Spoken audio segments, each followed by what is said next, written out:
వెలుగు కనపడగానే ఒక్కసారి అరుణాచలం అంతా మారుమోగిపోతుంది. అరుణాచల శివ అరుణాచల శివ అరుణాచల శివ అరుణాచల అని ప్రత్యేకంగా అదే పలుకుతారు.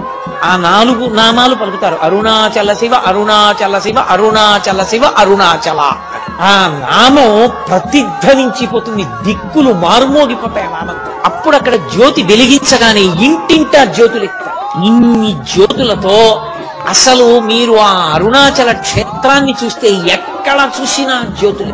ఇన్ని లక్షల మంది ఆ జ్యోతి వెలుగుతూ ఉండగా పర్వతం మీద ఆ పౌర్ణమి నాడు ప్రదక్షిణం చేస్తారు. కార్తీక పౌర్ణమి నాడు ప్రదక్షిణం చేయడం అంటే మీరు నడవడానికి ఏమి ఉండదు. మీరు అంగుళం ఖాళీ వస్తే కాలు కదుపుతూ వెడుతూ ఉండడమే అంతే. అలా తిరుగుతారు. అసలు అది జనం ఇలా నడుస్తూ ఆ గిరి చుట్టూ తిరిగే స్థితిని చూడడం సార్ అంత అద్భుతంగా ఉంటుంది.